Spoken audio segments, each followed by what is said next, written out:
Hi friends, നമുക്കിന്നിവിടെ ഒരു വഴുതനങ്ങ തോരൻ വെച്ചാലോ. ഞാനിവിടെ എടുത്തിരിക്കുന്ന വഴുതനങ്ങ പച്ച കളറിലെ നല്ല നീളത്തിലുള്ള വഴുതനങ്ങയാണ്. അപ്പോൾ അതെങ്ങനെയാണ് വെക്കുന്നതെന്ന് നോക്കാം. അതിനായിട്ട് ഞാൻ വഴുതനങ്ങ എടുത്തിട്ടുണ്ട്, സവാള എടുത്തിട്ടുണ്ട്, പച്ചമുളക് എടുത്തിട്ടുണ്ട്. ഇതെല്ലാം ഒന്ന് ചെറുതായിട്ടൊന്ന് ഞുറുക്കി കഴുകി അരിഞ്ഞെടുക്കണം. അപ്പോൾ അതിനായിട്ട് ഞാൻ വഴുതനങ്ങയിലെ ഉള്ളിലെ അരിയെല്ലാം ഒന്ന് കളഞ്ഞിട്ട് ചെറുതായിട്ട് നീളത്തിൽ അരിഞ്ഞെടുക്കുന്നുണ്ട്. അപ്പം അതെല്ലാം ഒന്ന് അരിഞ്ഞെടുത്ത് വെള്ളത്തിലേക്ക് ഇടുന്നുണ്ട്. അപ്പം വഴുതനങ്ങയിൽ ചെറിയ കറയുണ്ട്. അതെന്നിട്ട് നമ്മൾ വെള്ളത്തിലിട്ടില്ലെങ്കിൽ ആ ഒരു കറ പുറത്തോട്ട് ഇറങ്ങിയിട്ട് ആ വഴുതനങ്ങയുടെ പച്ച കളറൊക്കെ പോയി ഒരുമാതിരി ബ്രൗൺ കളറാകും. അതുകൊണ്ട് നമ്മൾ അരിഞ്ഞ് വെള്ളത്തിലിടണം. അതിൻ്റെ കൂട്ടത്തിൽ സവാളയും കൂടെ അരിഞ്ഞെടുക്കുന്നുണ്ട്. ഞാനൊരു മീഡിയം സൈസ് സവാള 1.5 മുറി എടുക്കുന്നുണ്ട്. പിന്നെ അതിനകത്ത് കൂടാതെ ഒരു 3 പച്ചമുളകും കൂടെ വട്ടത്തിൽ അരിഞ്ഞെടുക്കുന്നുണ്ട്.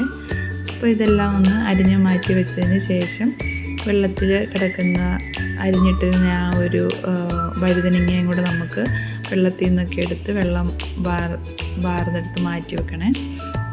അതിനുശേഷം നമുക്ക് ചീനിച്ചട്ടി എടുത്ത് അടുപ്പിൽ വെച്ച് നമുക്ക് വെളിച്ചെണ്ണ ഒഴിച്ചിട്ട് കടുക് പൊട്ടിക്കണം.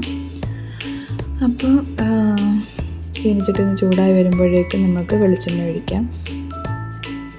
അങ്ങനെ വെളിച്ചെണ്ണ ഒഴിച്ച് വെളിച്ചെണ്ണ ഒന്ന് ചൂടായി വരുമ്പോഴേക്കും നമുക്ക് കടുക് പൊട്ടിക്കാം. അപ്പോൾ എണ്ണ ഇവിടെ ചൂടായിട്ടുണ്ട്. നമുക്കതിലേക്ക് കടുക് ഇട്ട് കടുക് പൊട്ടി വരുമ്പോഴേക്കും കുറച്ച് കറിവേപ്പില ഇട്ട് കൊടുക്കണം. അങ്ങനെ കടുവെല്ലാം പൊട്ടിയിട്ടുണ്ട്. നമുക്കിനി കുറച്ച് കറിവേപ്പില അതിനകത്തോട്ടൊന്ന് ഇട്ട് കൊടുക്കണം. കറിവേപ്പിലയും ഇട്ട് അതൊന്ന് മൂത്ത് വരുമ്പോഴേക്ക് നമ്മുടെ അരിഞ്ഞു വെച്ചിരിക്കുന്ന സവാളയും പച്ചമുളകും കൂടെ അതിലേക്ക് ഇട്ട് കൊടുത്ത് അതൊന്ന് ചെറുതായിട്ടൊന്ന് വഴറ്റിയെടുക്കണം. വഴറ്റി എടുക്കുന്ന സമയത്ത് നമുക്കതിലേക്ക് കുറച്ച് ഉപ്പും കൂടെ ചേർത്ത് കൊടുക്കണം. മഞ്ഞപ്പൊടിയോ അങ്ങനത്തെ ഒന്നും ഞാൻ ഇടുന്നില്ല. ഇത് പച്ചക്കളറിലായിരിക്കും നമുക്ക് തോരൻ വെച്ച് കഴിയുമ്പോഴിരിക്കുന്നത്.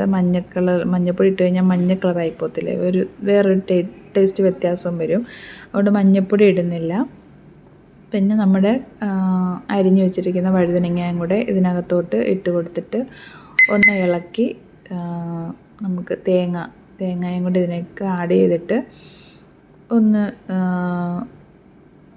കൂട്ടി വെച്ചിട്ട് അടച്ച് വെച്ച് ജസ്റ്റ് ആവിയിൽ ഒരു 2 മിനിറ്റ് ഒന്ന് വേവിക്കണം.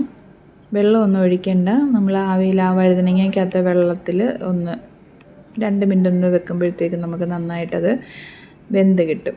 അപ്പം നമുക്ക് അതെല്ലാം ഒന്ന് കൂട്ടി യോജിപ്പിച്ചതിന് ശേഷം നമുക്കൊരടപ്പെടുത്ത് അടച്ച് നമുക്കതൊന്ന് വേവിക്കാൻ വെക്കാം. അങ്ങനെ ഒരു 2 മിനിറ്റ് ഇരുന്നതിന് ശേഷം നമുക്ക് അടപ്പൊന്ന് തുറന്ന് നോക്കാം വെന്തിട്ടുണ്ടോ ഇല്ലയെന്ന്. അപ്പം നമുക്ക് തുറന്ന് നോക്കിയപ്പോൾ നന്നായിട്ടത് ആവിയൊക്കെ കയറി ആവിയിലിരുന്ന് നന്നായിട്ടൊന്ന് വെന്ത് കിട്ടിയിട്ടുണ്ട്. അത്രയേ ഉള്ളൂ. 2 മിനിറ്റും കൊണ്ട് നമുക്ക് വഴുതനങ്ങ തോരൻ റെഡിയാക്കാം. നമുക്കതൊന്ന് അരിഞ്ഞെടുക്കുന്ന പാട് മാത്രമേ ഉള്ളൂ. പെട്ടെന്ന് തന്നെ വെക്കാൻ പറ്റിയൊരു തോരനാണ്. അപ്പോൾ എല്ലാവരും ഒന്ന് ട്രൈ ചെയ്യണേ. Thank you.